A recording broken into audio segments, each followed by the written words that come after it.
How are you? Good to see you all. What we have seen transpire in Los Angeles, California in recent days is shameful. Left-wing radicals waving foreign flags viciously attacked ICE and Border Patrol agents as well as Los Angeles police officers. These criminals injured police, threw rocks at police cars and officers, burned vehicles, shut down freeways, and lobbed Molotov cocktails, all because the Trump administration was removing violent criminal illegal aliens from the city. These attacks were aimed not just at law enforcement, but at American culture and society itself. Rioters burned American flags, chanted "Death to ICE," and spray-painted anti-American slogans on buildings. But President Trump will never allow mob rule to prevail in America. The most basic duty of government is to preserve law and order, and this administration embraces that sacred responsibility. Democrats like Governor Gavin Newsom and Mayor Karen Bass shamefully failed to meet their sworn obligations to their citizens.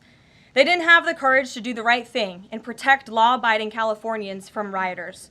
That's why President Trump deployed the National Guard and mobilized Marines to end the chaos and restore law and order. The mob violence is being stomped out.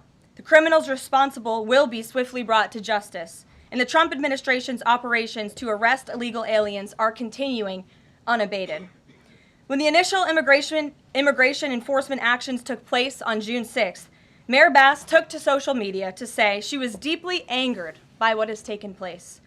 Mayor Bass then embarked on one of the most outrageous campaign of lies this country has ever seen from an elected official, blaming President Trump and brave law enforcement officers for the violence.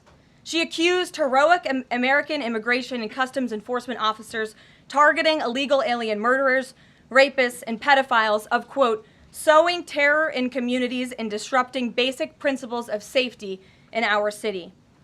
Around the same time, Governor Newsom claimed that immigration enforcement actions were causing chaos. That's how radical Democrats have become. Their opposition to President Trump has forced them to side with illegal alien criminals in their communities and violent rioters and looters over law enforcement officers who are just doing their jobs. Mayor Bass and Governor Newsom fanned the flames and demonized our brave ICE officers. Instead of defending their city and their state, Karen Bass and Gavin Newsom claimed that in order for the riots and the violence to stop, ICE needed to leave and immigration raids must end. In other words, the position of the Democrat Party is that the federal government is not allowed to enforce our laws and to arrest and deport illegal alien criminals. They're attempting to use a violent mob as a weapon against their own constituents to prevent the enforcement of immigration law. This is deeply un-American and morally reprehensible. President Trump received a clear mandate from voters to reverse the illegal invasion ushered in by Joe Biden's open border and to end the lawlessness represented by Karen Bass and Gavin Newsom's California. President Trump promised to carry out the largest mass deportation campaign in American history, and left-wing riots will not deter him in that effort. Sanctuary cities and states will no longer be allowed to shield illegal criminals from deportation.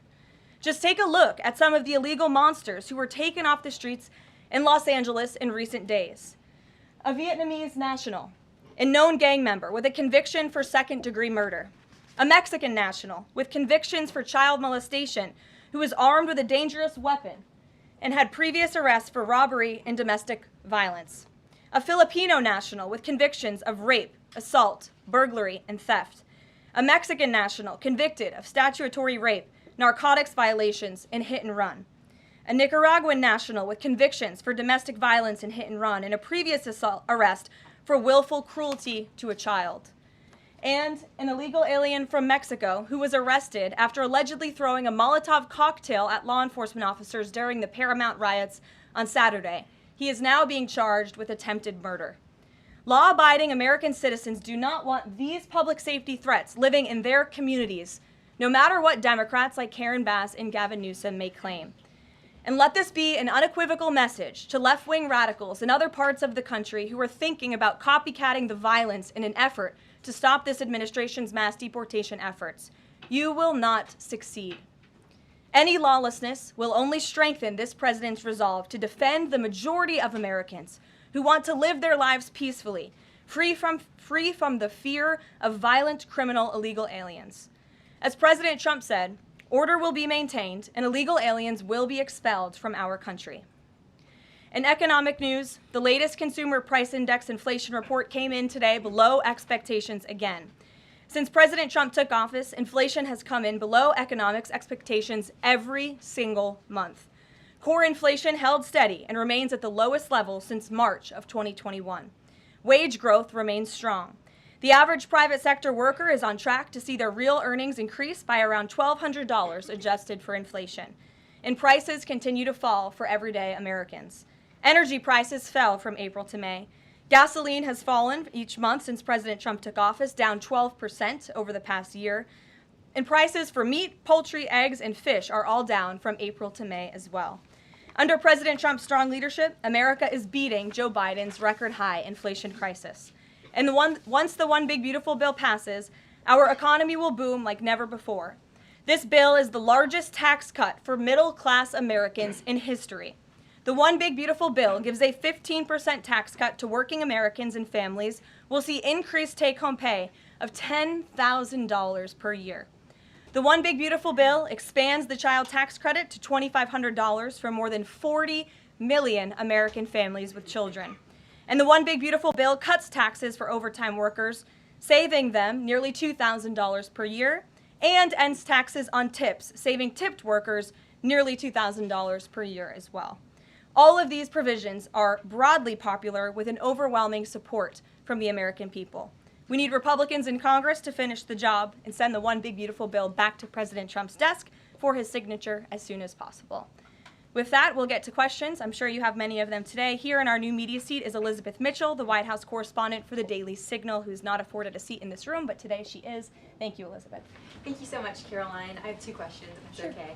First, a few Republicans on Capitol Hill are suggesting that President Trump scale back deportations, even as ICE is reportedly gearing up for raids in 5 more Democrat-led areas. Would anything dissuade President Trump, and would he consider sending in Marines if anti-ICE violence occurs in these cities? Well, I think I may have just answered both of your questions with my opening monologue. The Trump administration is going to continue the mass deportation effort that the president promised the American public. Many of you were at those rallies in cities and communities across the country when the president spoke about his commitment to removing violent illegal criminals and anyone who has broken our nation's immigration laws from American communities. And God bless our ICE and Border Patrol who are working hard on that effort. This administration is going to continue that. And it's part of the reason we do need the One Big Beautiful Bill to pass as well, may I add, because the bill provides funding to hire more ICE agents and Border Patrol agents, more personnel on the ground to conduct this important public safety work. Thank you. And on another topic, President Trump has indicated that aides to former President Biden who used the auto pen to sign major orders and pardons should be investigated for potential crimes. Does he think that Biden allowing, or at least being negligently unaware of this activity, was an impeachable offense? I haven't heard the president address whether it's an impeachable offense, but it could perhaps be a criminal offense, especially on behalf of staffers who may have been utilizing the president's signature without his authority or consent. I understand that Republicans on the Hill are moving in the right direction to call attention to this and to bring in some former White House staffers who clearly knew more than they ever shared and never addressed with the American public. And so we look forward to seeing where this investigation continues, and I know the Department of Justice is also looking into the matter as well. Alex, good to see you today. Good to see you, Karoline. Thank you. You mentioned foreign flags being blown during these protests. There are protest activities being organized for this weekend. Part of it are Democrats saying they want to reclaim the American flag. It's also being titled No King's Day. Does the president see himself as a king, and does the White House expect to see American flags being flown during these protests this weekend? The president views himself as the president of the United States of America. This is a constitutional republic, and we want to see all of our citizens be proud of the country in which they are given the privilege and the blessing to live. And I think that those images of foreign flags being waved with, by illegal criminals and by violent rioters in the face of cars blowing up and of flames in the city. I have photos of that here to show you. With this violence and destruction that occurred is an image that Governor Gavin Newsom owns. This is his city, and President Trump saw these images, and he said that is not going to be accepted or tolerated, and hence why he deployed the National Guard and United States Marines who have helped to quell that violence. If I can ask another. Sure. If the president does end up deploying any National Guard members, perhaps Marines, to blue states, would he be in contact with the governors prior to this? Would it be necessary? Well, President Trump was in contact with Governor Gavin Newsom despite some of the claims he's made in the last couple of days. The president called the governor on Friday evening and told him to let law enforcement in California do their jobs. And the Los Angeles Police Department, by the way, are fantastic people. They are trying to do the work that they've so bravely signed up to do, to enforce the law. But they have been kneecapped by incompetent Democrat policies and Democrat politicians who do not allow their local law enforcement to correspond and coordinate with federal immigration authorities. And so the president gave Gavin Newsom a warning and said, get it together. 24 hours later, we saw more images like this. We heard about Border Patrol agents who were being the target of rocks. These illegal criminals were throwing rocks at our Border Patrol and ICE agents, and so the president made the decision to federalize California's National Guard. Stephanie. Thank you. Two questions on the China trade deal, if I may. Sure. First, will the president formally sign the trade deal, and if so, when? Secretary Lutnick sort of alluded to the fact that it might be in a couple of days, but I'm curious if there's anything more specific to read out. Sure. Well, I do have more specifics for you. I spoke to the president about this. He spoke to his trade team, who did a fantastic job negotiating this on behalf of the United States and meeting with their Chinese counterparts. The president is talking to them about the details of it now. But what the president heard, he liked. China has agreed to open their markets to the United States separately of this deal. And when it comes to this deal, we're going back to the terms that were agreed upon in Geneva for the release of some of those critical minerals and the magnets from China to the United States. And we have agreed to fully comply with the Geneva Agreement as well. So the president is reviewing the details of that with his trade team now, and you'll hear more from him, I'm sure. And then the second question, on tariffs, Secretary Lutnick suggested that the tariffs would remain unchanged with China. I'm wondering if there's any room for them to negotiate even lower, or if this is the floor. I won't get ahead of any further negotiations. We're in a great place right now, and I would add that this is the result of a lot of hard work from the president and his team, and the president has a good and respectful relationship with President Xi, and as you know, they had a direct conversation which led to this success that the president announced on Truth Social this morning. JJ. On North Korea, has the president tried to resume dialogue with Kim Jong-un? There's some reporting that the president sent a letter and tried to give it to Kim Jong-un through some North Korean diplomats through the UN, and they declined to take it and send it to Kim Jong-un. The president remains receptive to correspondence with Kim Jong-un, and he'd like to see the progress that was made at that summit in Singapore, which I know you covered in 2018 during his first term. As for specific correspondence, I'll leave that to the president to answer. Sure. Good afternoon. Yeah, thanks. Back to the trade deal negotiations with China. Jimmy Lai, as you know, is a pro-democracy advocate, Catholic, sitting in solitary confinement in Hong Kong as we speak. His family believes he may be close to death. Did his name come up, Jimmy Lai's name come up in these negotiations with China? Not to my knowledge. I understand the negotiations were very much focused on our trade and economic relationship with China. Does the president believe he can free Jimmy Lai from prison? I'll check with the president. It's certainly an important issue, and I'll get back to you. Thanks, Karoline. The president said yesterday that paid insurrectionists were behind or involved in the protests in Los Angeles.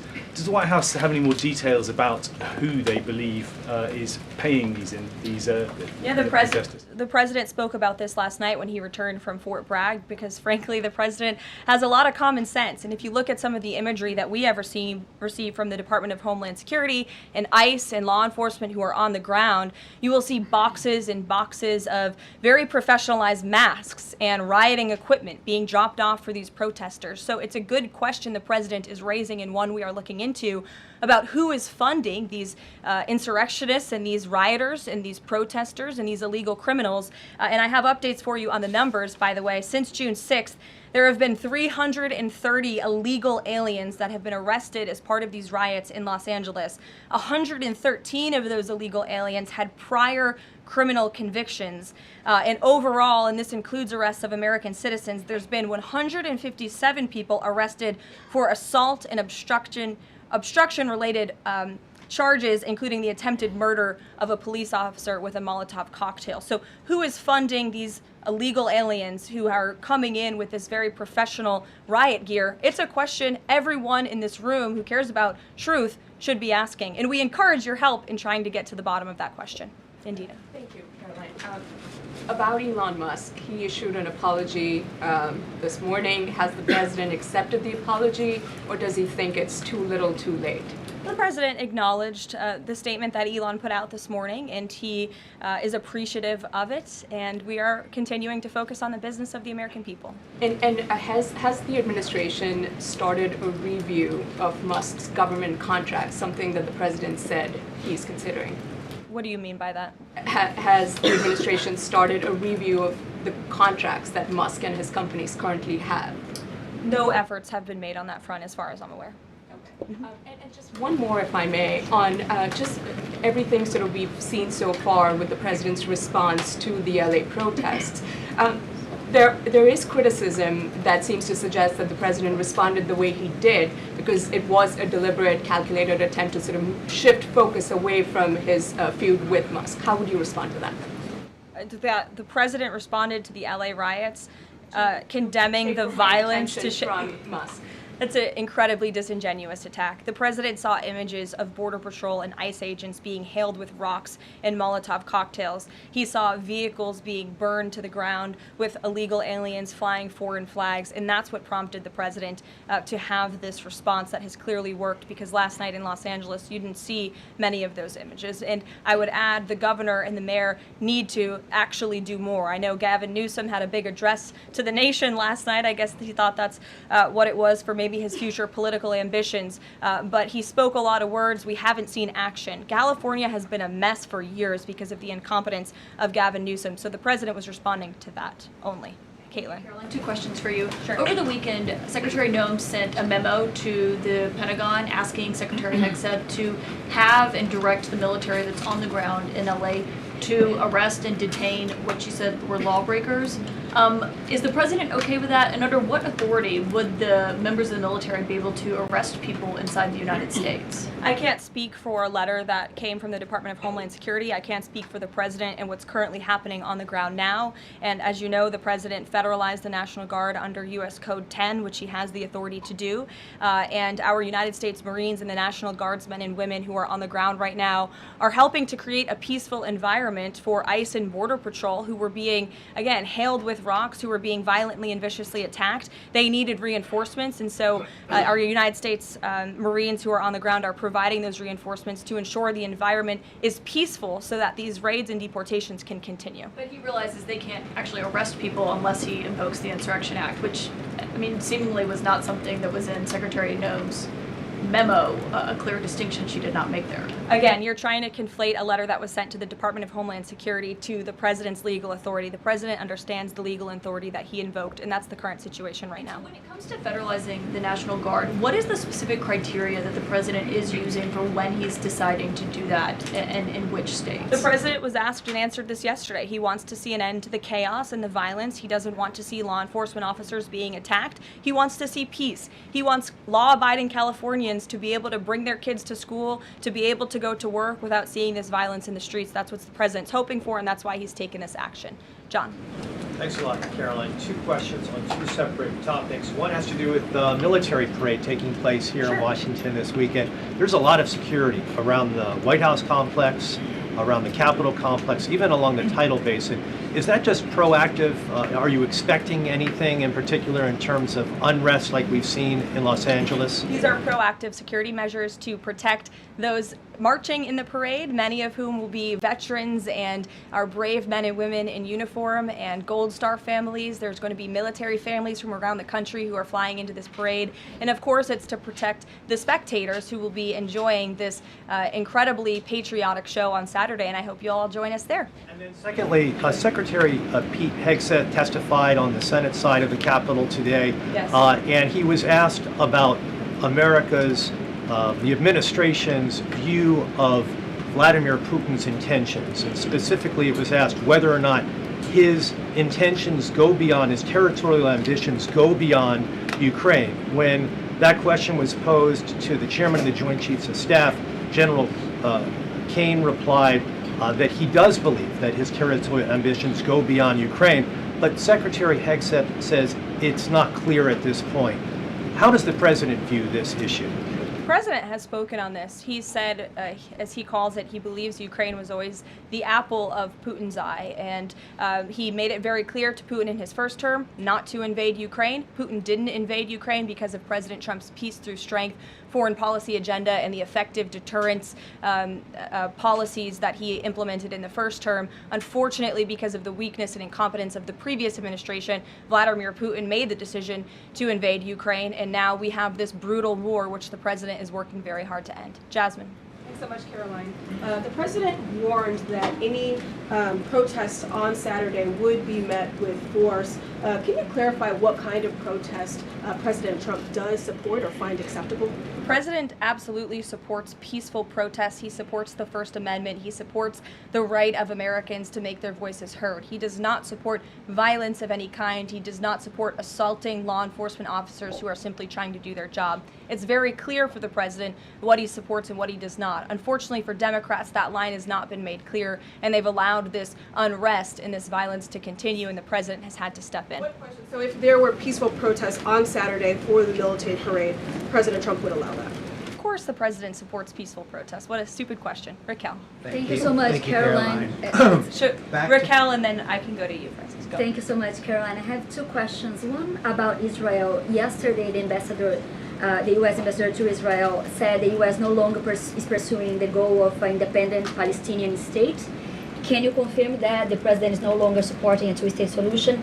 And is President Trump considering diplomatic action against countries who takes action against Israel during next week UN conference? Right now, the president views the situation in Israel and Gaza as deeply unfortunate and needing to end. And the president is realistic about the current state of affairs in this region of the world. And that's why the president has said the number one focus and priority of the administration is to release all of the hostages from Gaza and to end this conflict as soon as possible. The administration is still pushing very hard for the release of all the hostages. And as for what happens next, clearly Gaza is an uninhabitable place. It needs to be rebuilt with the help of our Arab partners, and the president wants to see that happen as well. Take a couple Just more. one on the G7 engagement. President Trump is traveling there on Sunday. Other presidents beyond the G7 leaders are also going. President Lula from Brazil, President Sheinbaum from Mexico, and President Zelensky from Ukraine are also going. Do you have confirmation if President Trump is meeting any other leaders on the sideline of the G7? Yes. To know about the Lula engagement with Lula. I can confirm there will be quite a few bilateral meetings between the president and other foreign leaders. The White House is still working very hard to finalize that schedule, and we will provide that for you as soon as we have it. Great. Thanks, Karoline. Just back to the China trade deal, can you talk about the status of the export controls that the U.S. imposed? Are those no longer being imposed? We are fully complying with the Geneva Agreement. Go ahead. Sure. Thanks, Caroline. One foreign question for you and one domestic. The foreign, the president, of course, has said he would lift sanctions on Syria. Is there an executive order coming along soon to go do that? And is the president planning to try to get involved in any kind of a peace agreement between Israel and Syria that would disengage those two? To the best of my knowledge, the Treasury Department took action after the president made that announcement in Saudi Arabia. Okay. And then on the domestic side, you were just asked about the First Amendment rights issues. In the president's comments yesterday, though, he just said protesters would be strongly dealt with. In your list before, you referred to insurrectionists, rioters, and protesters together. Obviously, they're quite different from your earlier answer. I'm struck by the fact that the president has not at any point said the most important thing here is to protect the First Amendment rights of peaceful protesters. So I'm wondering, where in his hierarchy of interests does he place that? Is the First Amendment protection the most important? Is stopping violence most important? Why is he not out saying all peaceful protesters will be protected? I think two things can be important at the same time. And the president, as I just answered, supports the right of Americans to peacefully protest. He supports the First Amendment. But that is not the majority of the behavior that we have seen taking place in Los Angeles. We have seen mobs of violent rioters and agitators assaulting law enforcement officers, assaulting our federal immigration authorities.